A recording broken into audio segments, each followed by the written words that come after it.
financial aspects. One of our dreams is to collect good data on the financial aspects of expenditures on ICTs in education, whether that be capital investments in infrastructure and computers, or whether that be on current expenditures, which is much more difficult to collect data on, because then you're talking about issues related to teacher training and support staff and ICT support services. So I can't answer your question in a nutshell whether countries have enough funds. I think generally countries never have enough funds to ever support everything they want to do. So that remains a challenge for sure. Some countries are obviously more challenged than others in that regard. But sorry, do you want to respond to that? Let me just jump in, if I may. So I was quite valid on the issue of funds.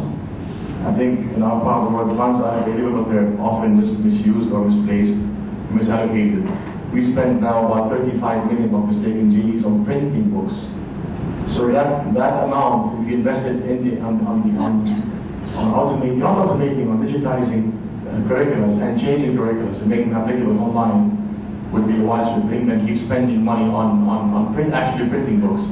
We have over close to 6,000 schools in Jordan, and some of those schools basically cater to tens of students, because in every neighborhood in Jordan needs a school. So how can you allocate qualified resources to in each and every school? We should have half the number of schools and invest in public transportation for students to move from one place to another. That's what we should look at. I think funds are there, but often they're misallocated, and there's an alignment issue, I think. Parent buy-in is crucial for any aspect of education. If the parents don't support it, if the mother and the father don't believe in it, then you've got a problem. The parents will be reticent to supporting what they're doing in the classroom. They won't support them in terms of technology at home. So parent buy-in is essential, and changing people's attitudes is not an easy thing to do. But we'll have a couple of more questions. Sorry, thank you very much. Just a remark regarding the last question. Yes. The good news is that most of the employees and the employers have been asked the question, do you value a degree online versus a degree face-to-face? And all the surveys are coming back, they don't mind a full degree online, and they will hire them in one condition: they are coming out of the university. So I think the parents should know that all companies now worldwide are accepting a full degree online if it comes from a good accredited university, regardless if you do it via computer, TV, or whatever the means, and there's no face-to-face. So I think the world will change, as Mr. Talal said. It's happening and it's coming. So I hope the parents do not really come to this issue open-minded. The problem with the closed mind, the problem is our government yet does not see the value of online education. And this wave is coming very strong. And I think we need to push continuing with such data that's so important. If we do better analysis of this information, that education online at the end has to come. And we have to be players rather than just sit on the side and watch it. Yeah, I'm full at this moment in terms of ICT integration at the tertiary level, but your point about online universities is a really interesting one. The Open University in the United Kingdom is a completely online university which offers bachelor degree levels online, and it is considered one of the top 10 universities in the United Kingdom. And it's used globally as well by people around the world. So I think attitudes certainly are changing, and in Canada we have a completely online university. Same thing in the United States, and in India, many developing countries. These are becoming viable alternatives to traditional education. Again, we don't have any data right now on the tertiary level, and it's something that we're working towards in the future. At the same time, we can't lose sight of the value, though, of face-to-face education, and I think it becomes increasingly important at the younger groups. I don't think anyone's ready to advocate for online primary education. So But I mean, certainly attitudes are changing, and integration of ICTs in education at all levels is fundamental. Yeah. Are there any other questions?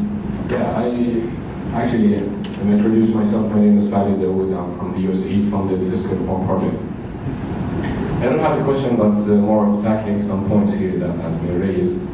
First of all, thank you for your presentation of the statistics, and I hope that there will be a kind of a bridging program with international missions that His Excellency mentioned that they are more than eager and interested to support and to work with. And your information, as we say, information is power, so that makes a valuable resource of information to work on.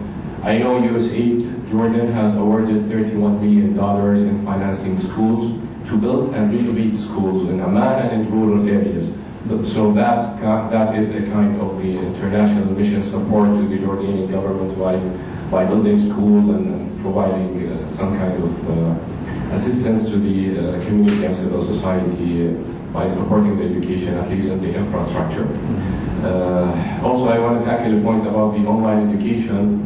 I'm not sure about the young students or elementary levels, but I can say on a personal experience that I'm one of the candidates who will enroll in a DBA program, a Doctorate of Business Administration program, through Talal Abu-Ghazaleh University as partners with the Liverpool University in UK to offer an online doctorate program.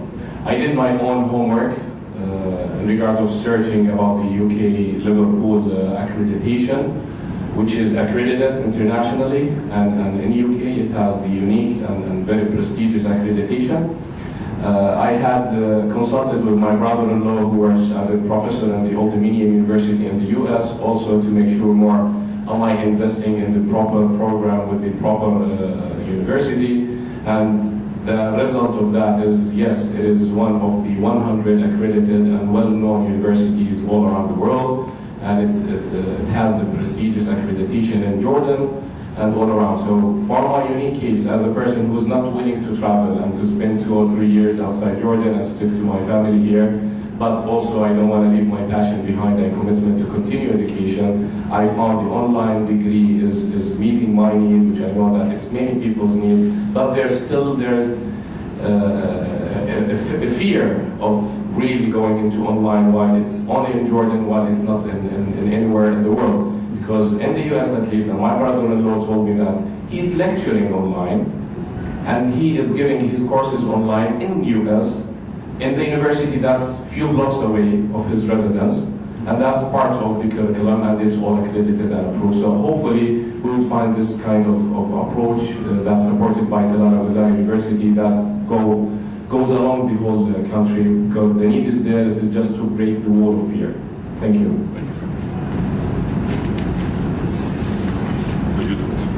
You started it. Any more questions?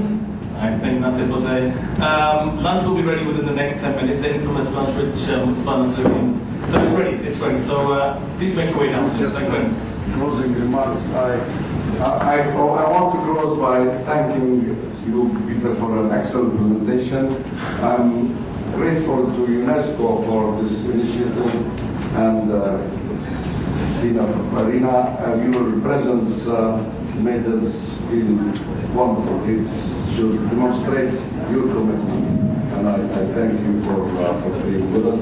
My good friend, Your Excellency, we're very grateful to your participation, and we are now working on, this is only the first step, and I want you to know that this is only the beginning. We're moving on from here to the future. Thank you for your presence. Thank you for everybody. Please join me with Mansab. Mansab?